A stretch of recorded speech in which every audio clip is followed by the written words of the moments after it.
আমেরিকার শক্তিশালী প্রতিরক্ষা ব্যবস্থা কি সত্যিই অজেয়? এই প্রশ্নটা আরও জোরালো হয়েছে। ইরানের হুঁশিয়ারি, যুদ্ধ দীর্ঘ হবে। ইরানের বিপ্লবী গার্ড বাহিনী ইসলামিক রিভলিউশনারি গার্ড কর্পস এর এক উপদেষ্টা এব্রাহিম জাব্বারি সরাসরি বার্তা দিয়েছেন। তিনি বলেছেন, আমরা এখন এমন উন্নত সক্ষমতা নিয়ে প্রস্তুত যে বছরের পর বছর যুদ্ধ চালাতে পারি। আরও ভয়ঙ্কর তথ্য, যুদ্ধের শুরুতেই ইরান তাদের সবচেয়ে নিচের স্তরের অস্ত্র ব্যবহার করছে। সময় যত যাবে তারা ব্যবহার করবে আরও শক্তিশালী মিসাইল, এমন অস্ত্রও সামনে আনবে যা এখন পর্যন্ত গোপন রাখা হয়েছে। মানে সহজভাবে এই যুদ্ধ এখনও পূর্ণ শক্তিতে শুরুই হয়নি। আমেরিকার প্রতিরক্ষা সত্যিই কি ব্যর্থ? আমেরিকার প্রতিরক্ষা ব্যবস্থা কি কাজ করছে? রিপোর্ট বলছে, প্যাট্রিয়ট মিসাইল সিস্টেম কিছু ক্ষেত্রে ইরানের মিসাইল ঠেকাতে ব্যর্থ হয়েছে। কিছু ভিডিওতে দেখা গেছে অন্তত 3টি ইন্টারসেপ্টর মিসাইল লক্ষ্যভ্রষ্ট হয়েছে। সাধারণত কি হয়, একটি মিসাইল ঠেকাতে 2টি ইন্টারসেপ্টর ছোড়া হয়, কিন্তু এখানে 3টি ছোড়া হলেও টার্গেট মিস করেছে বলে দাবি। বাস্তব যুদ্ধের চাপ তত্ত্বের চেয়ে অনেক কঠিন এবং প্রতিরক্ষা ব্যবস্থা সবসময় সফল হয় না। $1.1 বিলিয়ন ধাক্কা, রাডার ধ্বংস।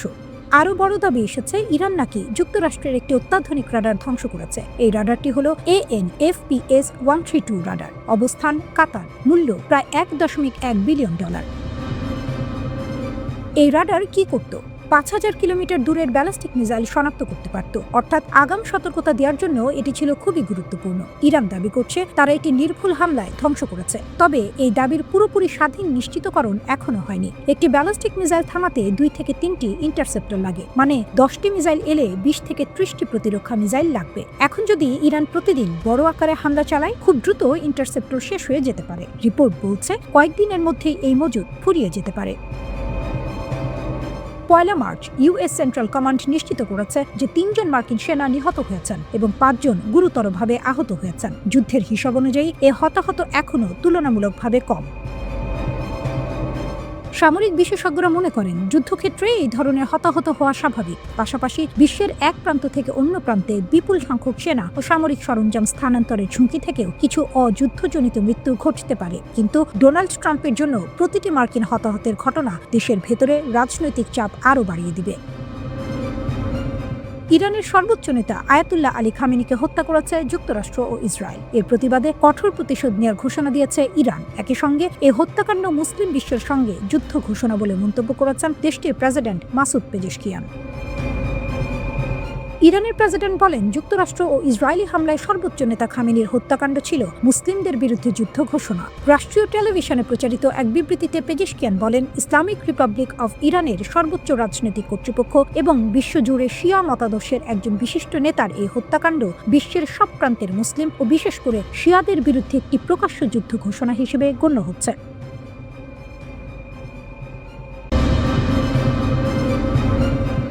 রাশিয়ার প্রেসিডেন্ট ভ্লাদিমির পুতিন এবার খোলাখুলি ইরানের পাশে দাঁড়ালেন। মার্কিন যুক্তরাষ্ট্রের সঙ্গে উত্তেজনা যখন চরমে, ঠিক তখনই পুতিন ইরানের প্রেসিডেন্ট মাসুদ পেজেশকিয়ানকে একটি বার্তা পাঠান। পুতিন তার বার্তায় লিখেছেন, রাশিয়া ও ইরানের সম্পর্ক বন্ধুত্বপূর্ণ এবং সুপ্রতিবেশী সুলভ। তিনি বলেন, বর্তমান সংকটপূর্ণ আন্তর্জাতিক পরিস্থিতিতে রাশিয়া ইরানের সার্বভৌমত্ব ও বৈধ স্বার্থ রক্ষার প্রচেষ্টাকে সমর্থন করে।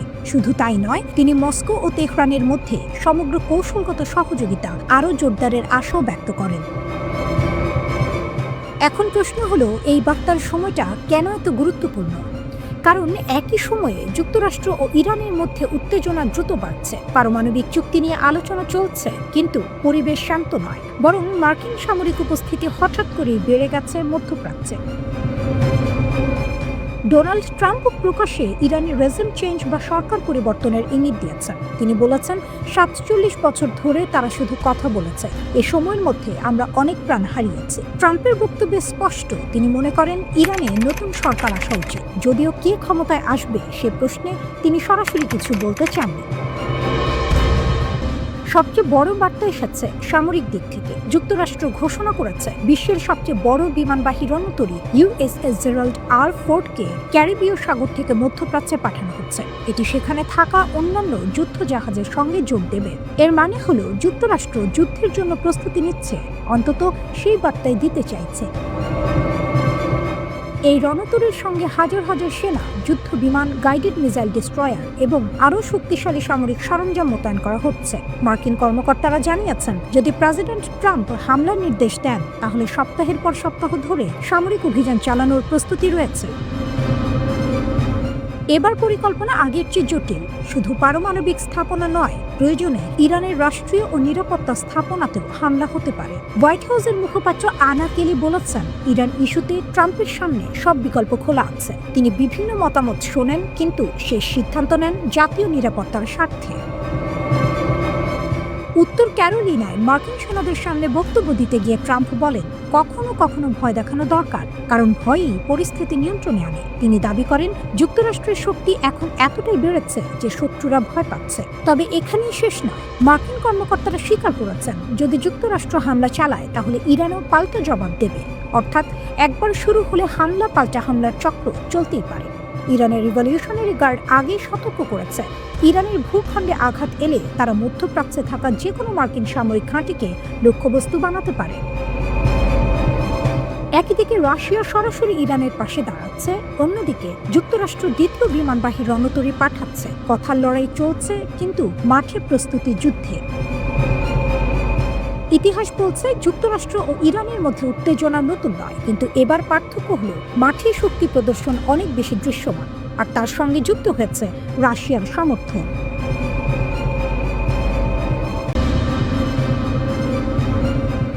ইরান কি সত্যিই পারমাণবিক চুক্তিতে নতুন নমনীয়তার ইঙ্গিত দিচ্ছে, নাকি এটা কৌশলগত চাপ তৈরির আরেকটা চাল?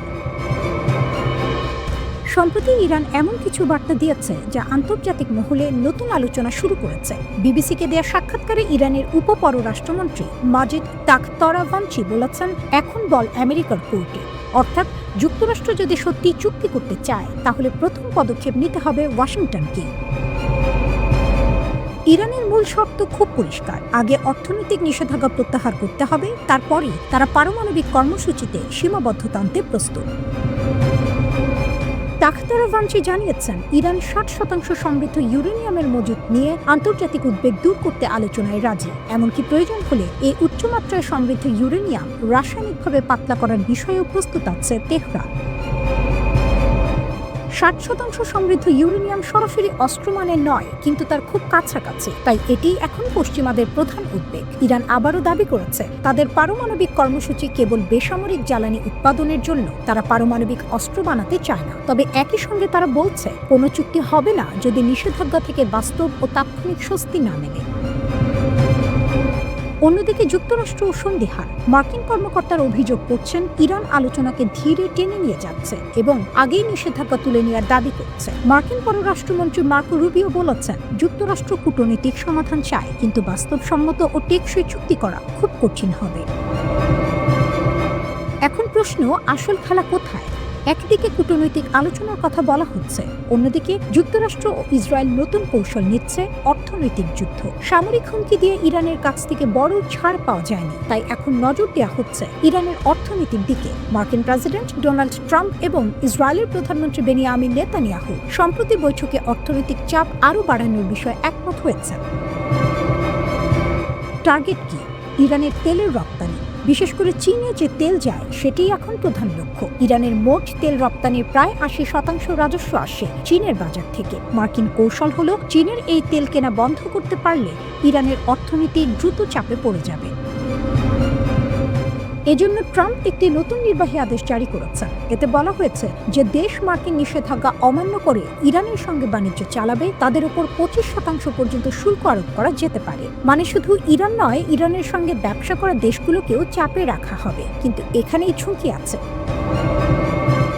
বিশ্লেষকরা বলছেন, যদি ইরানের তেল রপ্তানি হঠাৎ বন্ধ হয়ে যায় তাহলে তেহরান চরম পদক্ষেপ নিতে পারে, যেমন হরমুজ প্রণালীতে সামরিক উত্তেজনা সৃষ্টি করা। এই পথ দিয়েই বিশ্বের বড় অংশের তেল পরিবহন হয়। সেখানে অস্থিরতা তৈরি হলে বৈশ্বিক জ্বালানি বাজার কেঁপে উঠবে। আরেকটি বড় বিষয় হলো চীন। চীনের সঙ্গে যুক্তরাষ্ট্রের সম্পর্ক আগেই উত্তপ্ত। যদি ইরান ইস্যুতে চীন সরাসরি মার্কিন চাপের মুখে পড়ে তাহলে দুই সুপার পাওয়ারের প্রতিদ্বন্দ্বিতা আরও বাড়তে পারে। সুতরাং এখন পরিস্থিতি এমন, ইরান বলছে আগে নিষেধাজ্ঞা তুলে নিন, যুক্তরাষ্ট্র বলছে আগে পারমাণবিক কার্যক্রমে সীমা টানো। ইসরায়েল চাইছে ইরানের ক্ষমতা কমাতে, চীন চাইছে ইরানের অর্থ অর্থনৈতিক শ্বাসরোধ না হোক।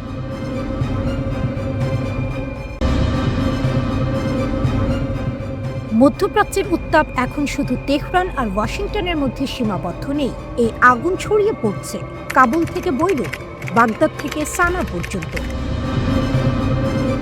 তালেবান স্পষ্ট বার্তা দিয়েছে, যদি যুক্তরাষ্ট্র ইরানের ওপর সামরিক হামলা চালায় তাহলে আফগানিস্তান ইরানের পাশে দাঁড়াবে। তালেবানের মুখপাত্র জাবিউল্লাহ মুজাহিদ ইরানের পশতু ভাষার রেডিওকে দেয়া সাক্ষাৎকারে বলেছেন, তারা যুদ্ধ চায় না, তারা সরাসরি যুক্তরাষ্ট্রের বিরুদ্ধে যুদ্ধে জড়াতে আগ্রহী নয়। কিন্তু যদি ইরান আক্রান্ত হয় তাহলে আফগান জনগণ নিজেদের সামর্থ্যের মধ্যে সংহতি ও সহযোগিতা দেখাবে। এটা সরাসরি যুদ্ধ ঘোষণা নয়, কিন্তু এটি একটি রাজনৈতিক অবস্থান। তালেবান আরও দাবি করেছে, গত জুনে ইসরায়েল ও যুক্তরাষ্ট্র জড়িত যে 12 দিনের সংঘাত হয়েছিল সেখানে ইরানই শেষ পর্যন্ত বিজয়ী হয়েছিল। তাদের মতে ইরানের আত্মরক্ষার অধিকার আছে এবং ভবিষ্যতেও তারা নিজেদের রক্ষা করতে পারবে। এই সমর্থন এমন সময় এলো যখন ইরানের আঞ্চলিক মিত্ররা নিজেদের অবস্থান আরও শক্ত করছে। ইয়েমেনে ইরান সমর্থিত হুথি গোষ্ঠী সামরিক মহড়া জোরদার করেছে। ইরাকের বিভিন্ন শিয়া মিলিশিয়া যুক্তরাষ্ট্রকে কড়া হুঁশিয়ারি দিয়েছে। কাতাইব হিজবুল্লাহ নামের একটি প্রভাবশালী ইরাকি সশস্ত্র গোষ্ঠী বলেছে, ইরানের ওপর হামলা হলে পূর্ণাঙ্গ যুদ্ধ শুরু হতে পারে। লেবাননেও হিজবুল্লাহ নেতৃত্ব ইরানের প্রতি সমর্থন পুনর্ব্যক্ত করেছে। তারা বলছে, ইরানই তাদের প্রতিরোধ আন্দোলনের প্রধান ভরসা। অর্থাৎ যদি যুক্তরাষ্ট্র সরাসরি ইরানের ওপর হামলা করে তাহলে সংঘাত শুধু দুই দেশের মধ্যে সীমাবদ্ধ থাকবে না, এটি বহু দেশের মাটিতে ছড়িয়ে পড়তে পারে। ইরানের বার্তা, আমরা জানি কোথায় আঘাত করব। ইরানের কিছু টেলিভিশন চ্যানেল সম্প্রতি একটি অ্যানিমেটেড ভিডিও প্রকাশ করেছে। সেখানে জর্ডানের মুওয়াফাক সাউতি বিমান ঘাঁটি এর বিস্তারিত চিত্র দেখানো হয়। ভিডিওতে রানওয়ে, বিমান পার্কিং এলাকা, কৌশলগত স্থাপনা সবকিছু জুম করে দেখানো হয়েছে। অনেক বিশ্লেষক বলছেন, এটি শুধু প্রতীকী নয়, এটি একটি সতর্কবার্তা। বার্তাটা পরিষ্কার, আমরা জানি কোথায় আঘাত করতে হবে। খবরে বলা হয়েছে, ওই ঘাঁটিতে রয়েছে F-15 যুদ্ধ বিমান, F-35A স্টেলথ ফাইটার, A-10C আক্রমণ বিমান এবং ইলেকট্রনিক যুদ্ধের জন্য EA-18G গ্রাউলার। পাশাপাশি সেখানে যুক্তরাষ্ট্রের থার্ড ক্ষেপণাস্ত্র প্রতিরক্ষা ব্যবস্থা মোতায়েন রয়েছে বলে চীনা স্যাটেলাইট চিত্রে দেখা গেছে। এই ঘাঁটির অবস্থানও গুরুত্বপূর্ণ। এটি ইরাক, সিরিয়া, ইসরায়েল ও সৌদি আরবের কাছাকাছি, অর্থাৎ আঞ্চলিক সামরিক অভিযানের জন্য এটি একটি বড় কেন্দ্র। গত বছরের জুনে যুক্তরাষ্ট্রের B-2 বোমারু বিমান ইরানের 3টি পারমাণবিক স্থাপনায় হামলা চালায় বলে জানা যায়। এর জবাবে ইরান কাতারের আল উদেইদ ঘাঁটিতে ক্ষেপণাস্ত্র নিক্ষেপ করেছিল। সেই ঘটনার পর থেকেই ইরান বলে আসছে, তাদের ওপর হামলা হলে তারা অঞ্চলের মার্কিন ঘাঁটিগুলোকে লক্ষ্যবস্তু বানাবে। এখন সেই হুমকি আবার সামনে আসছে। সবচেয়ে বড় ঝুঁকি হলো ভুল হিসাব, একটি ক্ষেপণাস্ত্র, একটি ড্রোন হামলা, একটি ভুল বোঝাবুঝি, এসব থেকেই বড় যুদ্ধ শুরু হতে পারে। পরিস্থিতি এমন জায়গায় দাঁড়িয়েছে যেখানে কাবুল থেকে বৈরুত পর্যন্ত এক ধরনের জোট তৈরি হয়েছে। সবাই সরাসরি যুদ্ধে নামবে না হয়তো, কিন্তু সবাই প্রস্তুতির বার্তা দিচ্ছে। অন্যদিকে যুক্তরাষ্ট্র অঞ্চলে সামরিক উপস্থিতি বাড়াচ্ছে। ফলে মার্জিন ফর মিসক্যালকুলেশন মানে ভুল সিদ্ধান্তের সুযোগ খুবই কম।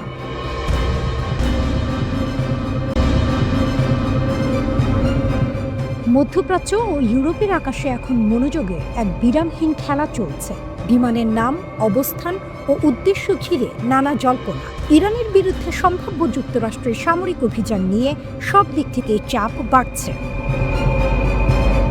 যুক্তরাষ্ট্রের যুদ্ধ বিমান ইউরোপ থেকে মধ্যপ্রাচ্যের দিকে। বিবিসি ভেরিফাই এর ট্র্যাকিং তথ্য অনুযায়ী যুক্তরাষ্ট্রের কিছু সামরিক বিমান ইউরোপ থেকে পূর্ব ভূমধ্যসাগরের দিকে গতি নিচ্ছে।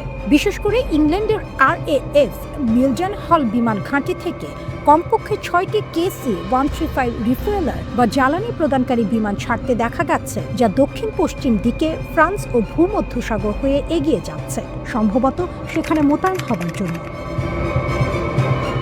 এর পিছনে সাধারণ সামরিক মহড়া নয়, কন্টিনজেন্সি প্ল্যান বা যুদ্ধ পরিকল্পনার ইঙ্গিত থাকতে পারে বলে অনেক বিশ্লেষক মনে করছেন। কিছু রিপোর্টে দেখা গেছে ইউরোপের বিভিন্ন বিমান ঘাঁটিতে অন্যান্য জেট ও লজিস্টিক বিমানও নড়াচড়া করছে, যা ইরান নির্ভর পরিস্থিতিকে আরও জটিল করে দিয়েছে। কেন এমন ঘটছে? সামরিক প্রস্তুতি কি শুধুই ডিটারেন্স? বিশেষজ্ঞরা বলছেন, মধ্যপ্রাচ্যে মার্কিন সামরিক উপস্থাপনাকে শুধু একদিনের ছোটখাটো ব্যস্ততা বলা যাবে না, এটা গভীর ও দীর্ঘমেয়াদে পরিকল্পিত উপস্থিতি। মার্কিন বাহিনী ইতোমধ্যে সামুদ্রিক রণতরী, বিমান ঘাঁটি ও ট্যাঙ্কার বিমানগুলোকে এমনভাবে সাজাচ্ছে যেন একটা স্থায়ী কার্যক্রম চালানোর সক্ষমতা রাখা যায়। এটা শুধু বল দেখানো নয়, এটা এমন অবস্থান তৈরি করা যাতে যে কোনো মুহূর্তে আক্রমণ করা ও প্রতিরোধ করার বিকল্প উভয়ই সম্ভব হয়। আরও বড় চিত্র, বিমানবাহী রণতরী থেকে থার্ড পর্যন্ত পূর্ব মধ্যপ্রাচ্যের লড়াকু ব্যবস্থার ভিত্তি এখন অনেকটাই বিভিন্ন ধাপে তৈরি। ওয়াশিংটন ইতোমধ্যেই অঞ্চলটিতে গুরুত্বপূর্ণ বিমানাধার, যুদ্ধ জাহাজ ও প্রতিরক্ষা ব্যবস্থা মোতায়েন করে চলেছে।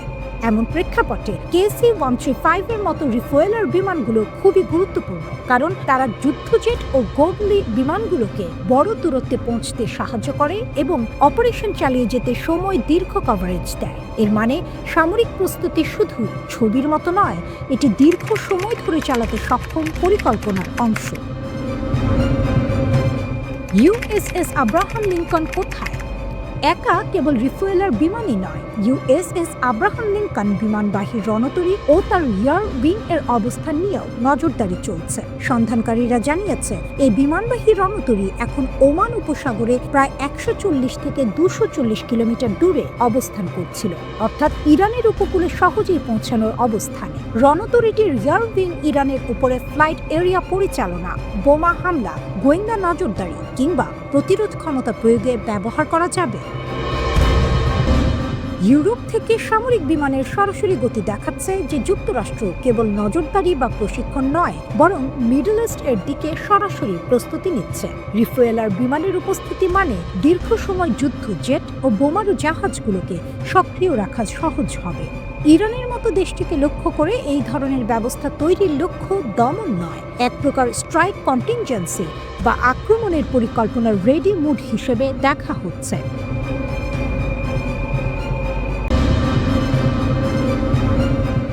মধ্যপ্রাচ্যে আবারও উত্তেজনা বাড়ছে।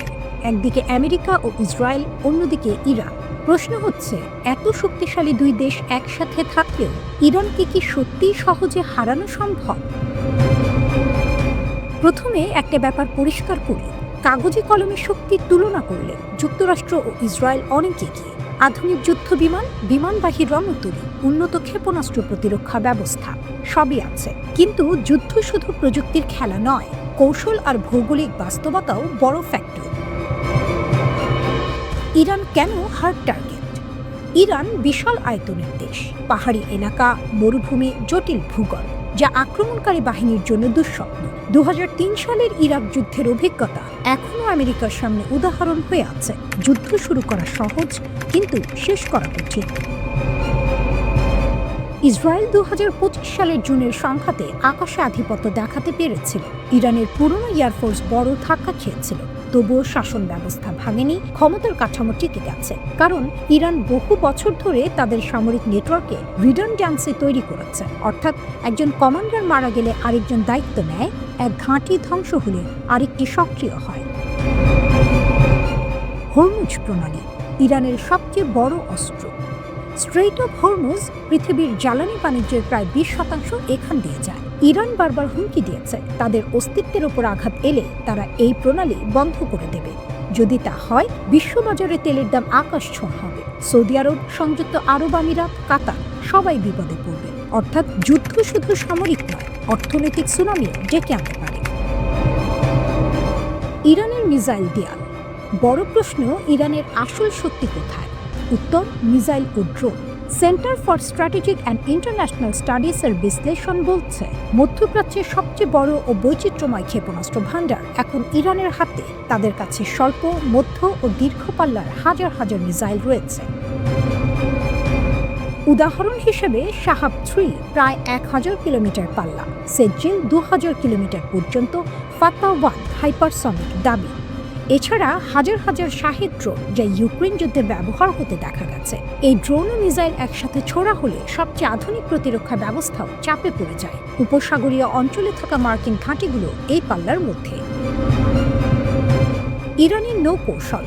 ইরানের নৌবাহিনী আমেরিকার মতো ব্লু ওয়াটার নৌবাহিনী নয়, বরং উপকূলীয় গেরিলা কৌশলেই জোর। ছোট দ্রুতগামী নৌকা, মাইন পাতা সাবমেরিন, এসব দিয়ে তারা বড় জাহাজকে হয়রান করতে পারে। সংকীর্ণ সমুদ্রপথে সংখ্যাই হয়ে ওঠে শক্তি। Trump factor. সম্প্রতি ডোনাল্ড ট্রাম্প বলেছেন, সঠিক চুক্তি দিলে আক্রমণ হবে না। একই সঙ্গে অতিরিক্ত বিমানবাহী রণতরী মোতায়েনের কথাও জানিয়েছেন। অর্থাৎ চাপ ও আলোচনা দুটো পথই খোলা রাখা হয়েছে। কিন্তু এখানে বড় ঝুঁকি আছে। যদি যুদ্ধ শুরু হয়, ইরান সরাসরি ইসরায়েল বা মার্কিন ঘাঁটিতে আঘাত হানতে পারে। তাদের আঞ্চলিক মিত্ররাও সক্রিয় হতে পারে। ফলে সংঘাত সীমাবদ্ধ না থেকে পুরো অঞ্চলে ছড়িয়ে পড়ার আশঙ্কা।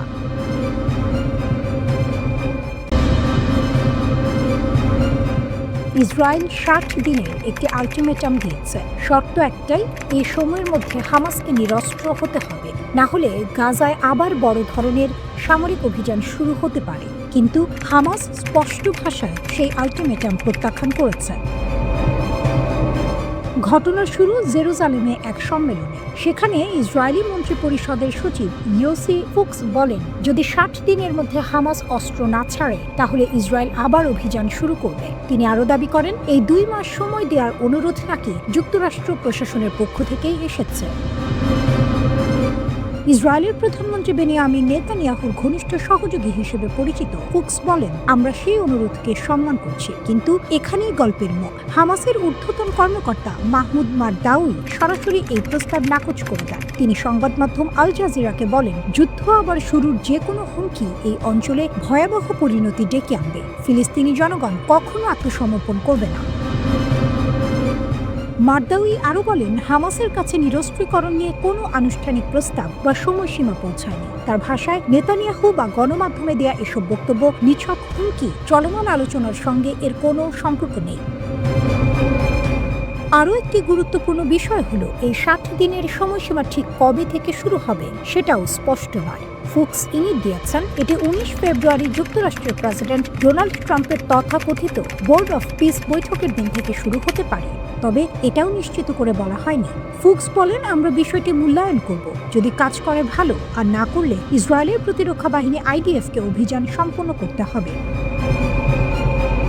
এদিকে জানুয়ারির মাঝামাঝি গাজা যুদ্ধবিরতির দ্বিতীয় ধাপ শুরু হয়েছে। যুক্তরাষ্ট্র বলেছে, তারা হামাসকে নিরস্ত্র করা এবং একটি আন্তর্জাতিক শান্তিরক্ষী বাহিনী মোতায়েনের বিষয়টি সামলাবে। কিন্তু হামাস স্পষ্ট জানিয়ে দিয়েছে, যতদিন ইসরায়েল গাজা দখল করে রাখবে, ততদিন তারা অস্ত্র ছাড়বে না।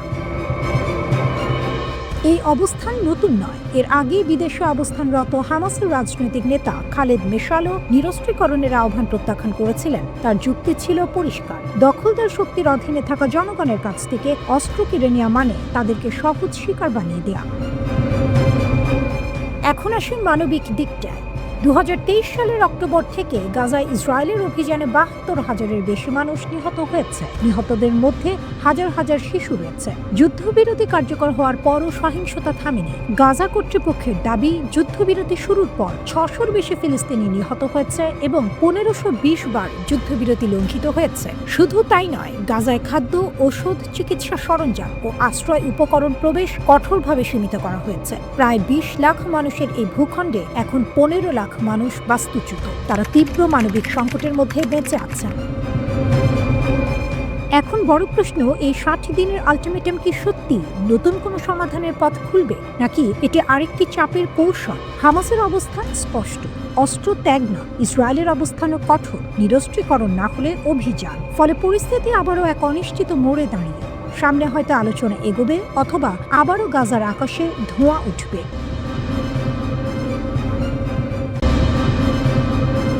মধ্যপ্রাচ্যের আকাশে এখন এক ধরনের অদৃশ্য চাপা শব্দ। বাইরে থেকে বোঝা যায় না, কিন্তু ভেতরে ভেতরে উত্তাপ বাড়ছে। ইরানের সঙ্গে উত্তেজনা বাড়ার পর যুক্তরাষ্ট্র একাধিক বিমানবাহী রণতরী পাঠিয়েছে ওই অঞ্চলে। বিশাল দানবের মতো সমুদ্রে ভাসছে ইউএসএস আব্রাহাম লিঙ্কন এবং ইউএসএস জেরাল্ড আর ফোর্ড। দূর থেকে দেখলে মনে হবে ভাসমান একটি শহর, 4টি ফুটবল মাঠের সমান লম্বা। উপর দিয়ে যুদ্ধ বিমান ওঠানামা করছে, নিচে হাজারো নাবিকের ব্যস্ততা। এই দৃশ্য অনেকের কাছে শক্তির প্রতীক, কিন্তু শক্তিরও ভয় আছে। বিশ্লেষকেরা বলছেন, এই উত্তেজনার আড়ালে আরও বড় একটি সমীকরণ তৈরি হচ্ছে, সেটি চীনকে ঘিরে। প্রতিরক্ষা বিশেষজ্ঞদের ধারণা, ইরান ও যুক্তরাষ্ট্রের টানাপোড়েনকে চীন একটি লাইভ ল্যাবরেটরি হিসেবে দেখছে। মানে, নিজেরা সরাসরি যুদ্ধে না জড়িয়ে অন্যের যুদ্ধের প্রস্তুতি দেখে শিখছে। চীনের হাতে আছে DF-26 ধরনের ক্ষেপণাস্ত্র, যাকে অনেকে ক্যারিয়ার কিলার বলে। কয়েক হাজার কিলোমিটার দূর থেকে লক্ষ্যভেদ করতে পারে বলে দাবি করা হয়। আধুনিক মিসাইল প্রযুক্তির যুগে তাই বিমানবাহী রণতরী আর অজেয় নেই, এই কথাই এখন শোনা যাচ্ছে। পেন্টাগনের সাম্প্রতিক কিছু বক্তব্যে উদ্বেগের ইঙ্গিত মিলেছে। বিশেষ করে চীনের উপকূল ঘেঁষে যুদ্ধে জড়ালেই যুক্তরাষ্ট্রের জন্য পরিস্থিতি কঠিন হতে পারে এমন আশঙ্কা স্বীকার করা হয়েছে। প্রযুক্তি, মিসাইল নেটওয়ার্ক, নজরদারি সব মিলিয়ে চীন এখন ভিন্ন এক বাস্তবতা। পশ্চিমা গোয়েন্দা সূত্রের দাবি, ইরানের অ্যান্টিশিপ ব্যালিস্টিক মিসাইল ব্যবস্থাকে লক্ষ্য নির্ধারণে সহায়তা করছে চীন, অর্থাৎ সমুদ্রে ভাসমান মার্কিন রণতরীগুলোর অবস্থান নির্ভুলভাবে ধরতে সহায়তা দেওয়া হচ্ছে। যদি তা সত্যি হয়, তাহলে ব্যাপারটা শুধু ইরান যুক্তরাষ্ট্র বিরোধ নয়, এর ভেতরে আরও বড় খেলা আছে। চীন বহু বছর ধরে একটি কৌশল তৈরি করেছে, যাকে অনেকে A2 বা AD বা অ্যান্টি অ্যাক্সেস কৌশল বলে। এর উদ্দেশ্য হলো নির্দিষ্ট কোনো অঞ্চল, যেমন তাইওয়ান বা দক্ষিণ চীন সাগর, সেখানে যুক্তরাষ্ট্রের নৌ ও বিমান শক্তিকে ঢুকতে না দেয়া অথবা ঢুকলেও কার্যকর হতে না দেয়া। এই কৌশলের মধ্যে আছে ইলেকট্রনিক যুদ্ধ, সাইবার আক্রমণ, স্যাটেলাইট নজরদারি, যোগাযোগ ব্যবস্থা বিঘ্নিত করা, সরাসরি মিসাইল হামলা তো আছে, অর্থাৎ শুধু আঘাত নয়, প্রতিপক্ষের চোখ কান বন্ধ করে দেয়া, এটাও পরিকল্পনার অংশ। ভাবুন, সমুদ্রে বিশাল এক রণতরী ভাসছে, কিন্তু হঠাৎ তার রাডার বিভ্রান্ত, যোগাযোগ লাইন দুর্বল, আকাশের শত্রু কোথায় তা স্পষ্ট বোঝা যাচ্ছে না। এমন পরিস্থিতিতে শক্তিশালী জাহাজও অসহায় হয়ে পড়তে পারে। বিশ্লেষকেরা মনে করছেন, ইরানকে ঘিরে বর্তমান উত্তেজনা চীনের জন্য এক ধরনের পরীক্ষাগার হয়ে উঠেছে। নিজেরা ঝুঁকি না নিয়েই তারা মার্কিন বাহিনীর চলাফেরা, প্রতিরক্ষা ব্যবস্থা, প্রতিক্রিয়ার ধরন সব পর্যবেক্ষণ করতে পারছে। ভবিষ্যতে যদি তাইওয়ানকে কেন্দ্র করে সংঘাত শুরু হয়, তখন এই অভিজ্ঞতা কাজে লাগতে পারে। পশ্চিমা বিশেষজ্ঞদের ধারণা, চীন হয়তো এখন থেকেই হিসাব কষছে কিভাবে স্যাটেলাইট, মিসাইল ও ইলেকট্রনিক ওয়ারফেয়ারের সমন্বয়ে মার্কিন রণতরীর প্রতিরক্ষা দুর্বল করা যায়। একটা বড় ঝড় আসার আগে বাতাস থমথমে হয়ে থাকে, চারদিকে অদ্ভুত নীরবতা। মানুষ বুঝতে পারে কিছু একটা ঘটতে যাচ্ছে। মধ্যপ্রাচ্যের সমুদ্রেও এখন তেমন নীরব উত্তেজনা। একদিকে ইরান ও যুক্তরাষ্ট্র, অন্যদিকে দূরে দাঁড়িয়ে চীন, নীরব হিসেবি পর্যবেক্ষক।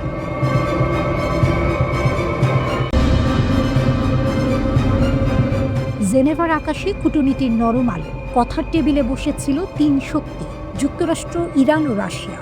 লক্ষ্য ইরান সংকটের সুরাহা, রাশিয়া ইউক্রেন যুদ্ধের রক্তাক্ত অধ্যায়ের ইতি। কিন্তু ইতিহাস কি কখনো এত সহজে বাঁক নেয়? আলোচনা শেষ হতেই অন্য এক মঞ্চে শুরু হলো শক্তির মহড়া। ওমান সাগরের নীল জলে গর্জে উঠছে যৌথ নৌ অভিযান। তেহরান ও মস্কো একসঙ্গে নামছে সমুদ্রের দাবার ছকে। বৃহস্পতিবার থেকে শুরু হচ্ছে এই মহড়া। ইরানের সংবাদ মাধ্যমের ঘোষণা, কূটনীতির পরপরই কামানের শব্দ। এর আগে হরমুজ প্রণালীতে শক্তি দেখিয়েছে ইরানের প্রভাবশালী বিপ্লবী গার্ড কোর। সেটি ছিল স্পষ্ট বার্তা, পারস্য উপসাগরে মার্কিন উপস্থিতি চ্যালেঞ্জহীন নয়। ইরানের সামরিক বাহিনীর মুখপাত্র রিয়ার অ্যাডমিরাল হাসান মাকসৌদুলু জানালেন, ওমান সাগর ও ভারত মহাসাগরের উত্তরাংশে যৌথ মহড়া হবে। কেন এই মহড়া? তেহরান ও মস্কোর ভাষ্য, সমুদ্র নিরাপত্তা জোরদার, নৌবাহিনীর সমন্বয় বৃদ্ধি। কিন্তু প্রশ্ন জাগে, এ কি কেবল নিরাপত্তা, নাকি এটি এক নীরব কূটনৈতিক জবাব? মহড়ার সময় নিরাপত্তার কারণে কয়েক ঘন্টার জন্য হরমুজ প্রণালী বন্ধ থাকবে। এই সরু জলপথ দিয়ে পৃথিবীর বিপুল জ্বালানি পরিবহন হয়। বিশ্ববাজারের শিরায় রক্ত সঞ্চালনের মতোই এই পথ। একে বন্ধ করা মানে বিশ্ব অর্থনীতির হৃদস্পন্দন থমকে দেয়া। জেনেভায় ইরান যুক্তরাষ্ট্রের দ্বিতীয় দফা আলোচনায় মধ্যস্থতা করেছে ওমান। প্রথম দফা হয়েছিল মাস্কাটে। পরমাণু ইস্যু বহুদিনের। গত বছর জুনে ইরান ইসরায়েল সংঘাতে সেই আলোচনা থেমে যায়। তখন ইরানের 3টি পরমাণু স্থাপনায় হামলা চালিয়েছিল যুক্তরাষ্ট্র। সেই ক্ষত শুকোয়নি এখনো। আর ঠিক এই সময়েই তেহরানের মসনদ থেকে উচ্চারিত হলো বজ্রনীনাদ। আয়াতুল্লাহ আলী খামেনি হুঁশিয়ারি দিলেন, পারস্য উপসাগরে মোতায়েন মার্কিন রণতরীগুলো সমুদ্রের তলদেশে ডুবিয়ে দেওয়া হতে পারে। তিনি বললেন, বিশ্বের সবচেয়ে শক্তিশালী সেনাবাহিনী এমন এক চপেটাঘাত খেতে পারে যেখান থেকে আর সেরে ওঠা যাবে না। এই বক্তব্য এসেছে এমন সময় যখন মার্কিন প্রেসিডেন্ট ডোনাল্ড ট্রাম্প তার সেনাবাহিনীকে বিশ্বের সবচেয়ে শক্তিশালী বলে দাবি করেছেন। সম্প্রতি উত্তেজনা বাড়ার পর যুক্তরাষ্ট্র পারস্য উপসাগরে মোতায়েন করেছে বিমানবাহী রণতরী USS আব্রাহাম লিঙ্কন এবং কয়েকটি ডেস্ট্রয়ার যুদ্ধজাহাজ। সমুদ্রের বুকে যেন ভাসমান দুর্গ। এই দৃশ্য যেন দুই স্রোতের সংঘর্ষ। একদিকে আলোচনার টেবিল, অন্যদিকে যুদ্ধ জাহাজের ছায়া। একদিকে কূটনীতির হাসি, অন্যদিকে মহড়ার গর্জন। এই ঘটনা প্রবাহ কেবল সামরিক নয়, শক্তির মনস্তাত্ত্বিক খেলা। জেনেভার আলোচনার পরপরই যৌথ মহড়া শুরু করা মানে বিশ্বকে বার্তা দেয়া, আমরা কথা বলি কিন্তু প্রস্তুতিও রাখি। রাশিয়া ইউক্রেন যুদ্ধে পশ্চিমারা চাপে, ইরান নিষেধাজ্ঞা আর হুমকির বৃত্তে দুই দেশের এই সমুদ্র সংলাপ আসলে ভূ রাজনীতির নতুন সমীকরণ। হরমুজ প্রণালী বিশ্ব জ্বালানির ধমন, ওমান সাগর কৌশলগত সোপান, পারস্য উপসাগর শক্তির প্রদর্শন ক্ষেত্র। এই তিন জলের মিলন বিন্দুতে দাঁড়িয়ে এখন প্রশ্ন একটাই, জেনেভার আলোচনার কালি শুকানোর আগেই কেন এই গর্জন?